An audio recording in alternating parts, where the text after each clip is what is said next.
రాష్ట్రంలో belt షాపుల్ని Telugu Desam party ఒక కుటీర పరిశ్రమగా జీవనోపాధి కేంద్రాలుగా చూడబోతోందా? ఈ ఆందోళన అయితే కలుగుతోంది. ఎందుకంటే ఏవిఎన్ ఆంధ్రజ్యోతి ఛానల్లో డిబేట్ పెట్టారు. ఈ బస్ యాక్సిడెంట్కి సంబంధించి ఆ బైకర్ శివశంకర్ బెల్ట్ షాపులో మద్యం తాగి యాక్సిడెంట్ చేశారు అని వస్తూ ఉన్న నేపథ్యంలో, వార్తలు వస్తున్న నేపథ్యంలో దాన్ని కౌంటర్ చేసే ప్రయత్నంలో భాగంగా ఏబిఎన్లో డిబేట్ పెట్టారు. ఈ డిబేట్కి అనలిస్ట్, ఒక కార్పొరేషన్, ఒక సామాజిక వర్గానికి సంబంధించిన కార్పొరేషన్లో ఇటీవల డైరెక్టర్గా కూడా ఏపీలో నియమితులైన అడుసుమెల్లి శ్రీనివాస్ గారు డిబేట్కి వచ్చారు. ఆయన బెల్ట్ షాపుల్ని సమర్థిస్తూ ఉన్నారు. బెల్ట్ షాపులు అనేది జీవనోపాధి లాంటివి, అవి అసలు తప్పే లేదు, బెల్ట్ షాపులు నడపడం ప్రమాదకరం కాదు అని ఆయన సర్టిఫై చేస్తున్నాడు. సాధారణంగా మద్యం తాగే వాళ్ళు కొన్ని బాటలు తీసుకొని తాగుతూ ఉంటారు. మధ్యలో ఆ మద్యం అయిపోతుంది. అప్పుడు ఎక్కడికో వెళ్ళలేక దగ్గరలో ఉన్న బెల్ట్ షాప్ దగ్గరికి వెళ్తారు. అప్పుడు ఆ బెల్ట్ షాప్ అతను ఒక 50 రూపాయలు ఎక్కువ తీసుకొని ఈ మద్యం ఇస్తూ ఉంటారు. ఇది ఒక జీవనోపాధి లాంటిది, దీనివల్ల ప్రమాదం ఏంటుంది అని ఆయన ప్రశ్నిస్తూ ఉన్నారు చాలా. కానీ ప్రమాదం లేదా? మొలకల చెరువులో ఇదే ఈనాడు పత్రికలోనే రాశారు. ఒక్క తంబలపల్లి నియోజకవర్గంలోని 1000 బెల్ట్ షాపులు ఉన్నాయి. ఈ బెల్ట్ షాపుల మీద ఎలాంటి నియంత్రణ ఉండదు, ఎలాంటి పర్యవేక్షణ ఉండదు కాబట్టి, అనధికారికం కాబట్టి ఈ 1000 బెల్ట్ షాపులకు ఈ మొలకల చెరువులో తయారైన నకిలీ మద్యాన్ని తీసుకెళ్లి సప్లై చేశారని స్వయంగా ఈనాడు పత్రిక రాసింది. అదే బెల్ట్ షాపులు లేకుంటే అలా నకిలీ మద్యాన్ని డిస్ట్రిబ్యూట్ చేయడం అనేది అంత ఈజీ అయ్యే పని కాదు. అంటే ఒక విధంగా నకిలీ మద్యానికి, కల్తీ మద్యానికి కేంద్రాలుగా మారుతున్న బెల్ట్ షాపులు ప్రమాదకరం కాదని ఎలా చెప్తారు ఒక అనలిస్ట్ గారు? సరే, ప్రమాదం కాకపోతే ప్రభుత్వం ఒక పాలసీ తేవచ్చు కదా. ఎలాగో ప్రజలు కూడా ఫిక్స్ అయిపోయారు. ఇక ఈ 3 ఏళ్ళు తెలుగుదేశం పార్టీ అధికారంలో ఉన్న రోజులు ఈ ఊర్లలో, గ్రామాల్లో వీధికో బెల్ట్ షాపును చూస్తూ బతకడం తప్ప మనకి మరో దారి లేదని ఫిక్స్ అయిపోయారు. ప్రభుత్వమే బెల్ట్ షాపులను అధికారికంగా గుర్తించి వేలం వేసి ఒక్కో బెల్ట్ షాప్కు 1 లక్ష రూపాయలు అలా వసూలు చేస్తే కనీసం ప్రభుత్వానికి ఆదాయం వస్తుంది కదా. ప్రజలకు కూడా అర్థమవుతుంది కదా తెలుగుదేశం పార్టీ విధానం ఏంటన్నది. అసలు ఎందుకు మీడియా బెల్ట్ షాపుల మీద ప్రస్తావన వచ్చిన ప్రతిసారి ఎదురుదాడి చేస్తోంది? తెలుగుదేశం పార్టీకి అనుకూలమని పేరున్నాం మీడియా సంస్థ ఆంధ్రజ్యోతి సంస్థ అయితే ఈరోజు పత్రికలో ఏం రాస్తోంది? సాక్షి రోత పత్రిక అని అభివర్ణించింది. ఏది బెల్ట్ షాపుల్లో మద్యం తాగాడు శివశంకర్ అనే వ్యక్తి, ఈ బెల్ట్ షాపుల కారణంగానే ఈ దుర్మార్గాలు జరుగుతున్నాయి, ఘోరాలు జరుగుతున్నాయని రాసినందుకు రోత పత్రిక అని రాశారు. అంటే బెల్ట్ షాపుల జోలికి వస్తే మీడియా ఎంటర్ అవుతోంది అంటే ఉద్దేశం ఏంటి? ఈ బెల్ట్ షాపులు ఉండాలి అని మీడియా కోరుకుంటుందా? ఏబిఎన్, ఆంధ్రజ్యోతి లాంటి మీడియా సంస్థలు కోరుకుంటున్నాయా? ఈ రాష్ట్రంలో బెల్ట్ షాపులు వర్ధిల్లాలి, అప్పుడే ప్రజాస్వామ్యం వర్ధిల్లుతుంది, చక్కటి పరిపాలన ఉంటుంది, సుపరిపాలన ఉంటుంది, సంపద సృష్టి జరుగుతుందని చెప్పదలుచుకున్నారా? సింపుల్ గా డిబేట్ లో అనలిస్ట్ గా వచ్చి మద్యం తాగే వాళ్ళు మద్యం అయిపోతే అప్పటికప్పుడు ఎక్కడికి పోతారు కాబట్టి బెల్ట్ షాపుల దగ్గరికి వెళ్తే మద్యం తీసుకొని తాగుతారు, దాంట్లో ప్రమాదం ఏముందని మాట్లాడుతున్నారు. ఇది ప్రమాదం కాదా?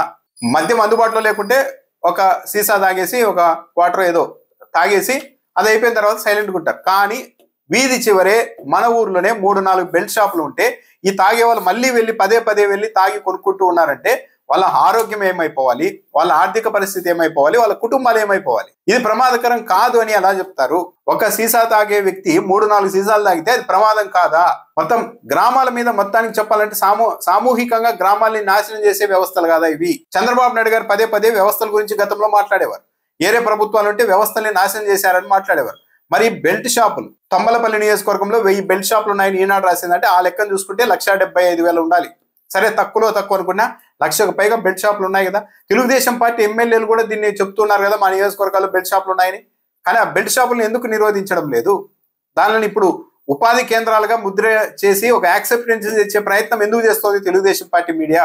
అంటే ఇప్పుడు ఈ 1,50,000 బెల్ట్ షాపుల్ని కూడా 1,50,000 మందికి మేము ఉపాధి కల్పించాం అని సగర్వంగా త్వరలో ఏమైనా ప్రకటించుకుంటారా?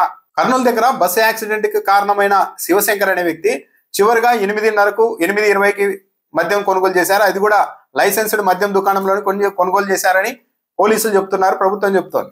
ఒకవేళ అదే నిజం అనుకుంటే, లేదు బెల్ట్ షాపుల్లో అతను తాగాడు, లక్ష్మీపురంలో బెల్ట్ షాపులు 4 ఉన్నాయి, అక్కడ తాగారని కొంతమంది చెప్తున్నారు. సరే, ప్రభుత్వ వర్షన్, పోలీసుల వర్షనే అధికారికంగా కరెక్ట్ అనుకుందాం.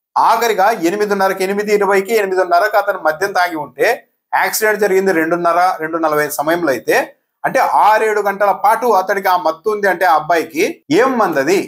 అంటే ఒక సీసా మద్యం తాగితే 6-7 గంటల పాటు ఎలాంటి సోయిలో లేని చనిపోయే పరిస్థితుల్లో బైక్ డ్రైవ్ చేసి పెట్రోల్ బంక్ దగ్గర అర్థమవుతుంది అతను అబ్బాయి స్కిడ్ అయిపోతున్నది. చూస్తుంటే ఎంత దారుణమైన కండిషన్ లో ఉన్నారన్నది. అంటే 8:30కి ఆఖరిగా మద్యం తాగి ఉంటే 2:30 వరకు కూడా అంత పవర్ఫుల్ గా మద్యం పనిచేస్తోంది అంటే ఎంత ప్రమాదకరమైన మత్తది? ఇంత ప్రమాదకరమైన డోస్ ఎలా అమ్ముతున్నారు అన్నది కూడా ప్రశ్న వస్తుంది కదా.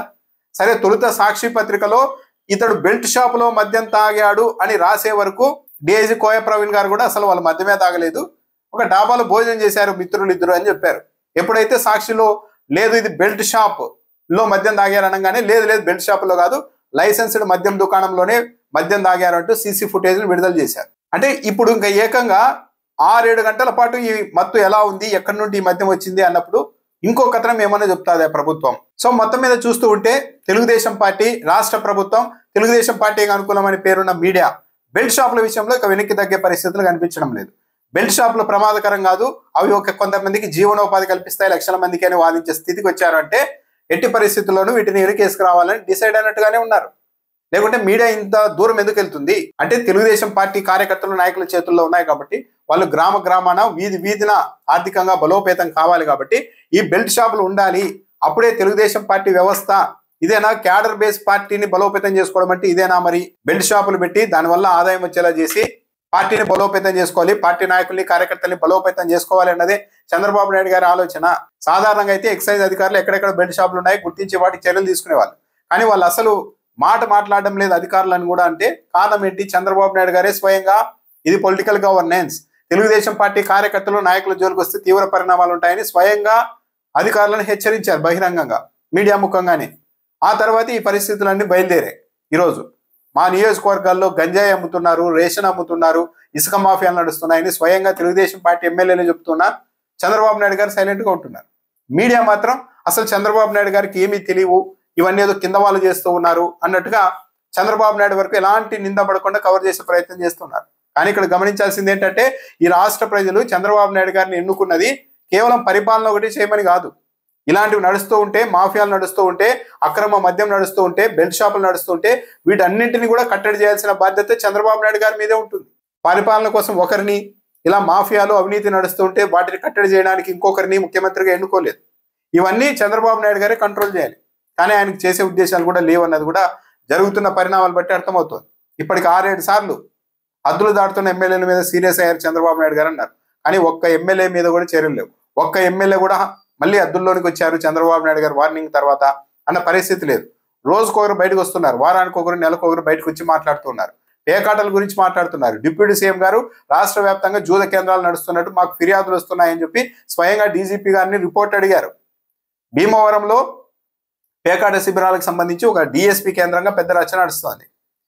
జనసేన పార్టీ వాళ్ళేమో అతడే పేకాట క్లబ్బులు నడుపుతూ ఉన్నాడు డిఎస్పీ అని వీళ్ళు ఆరోపిస్తుంటే, తెలుగుదేశం పార్టీ కీలకమైన నాయకులు లేదు అతడు బెల్ట్ షాపులు జూద కేంద్రాల్ని, పేకాట క్లబ్బుల్ని కంట్రోల్ చేస్తూ ఉండడంతో ఆయనకు వ్యతిరేకంగా జనసేన పార్టీ వాళ్ళే పవన్ కళ్యాణ్కు ఫిర్యాదు చేశారని తెలుగుదేశం పార్టీ వాళ్ళు వాదిస్తున్నారు.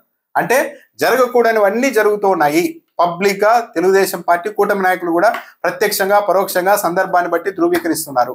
కానీ దేన్ని కూడా కట్టడి చేసి, దేన్ని కూడా నిర్మూలించి ఒక మంచి పరిపాలన అందిస్తున్నాం అన్న ఒక ఇంప్రెషన్ ప్రజల్లో కలిగించేందుకు కూడా ప్రభుత్వ పెద్దలు ముందుకు రాకపోవడం, అలాంటి దిశగా ఆలోచనలు కూడా చేయకపోవడం అన్నదే దురదృష్టం.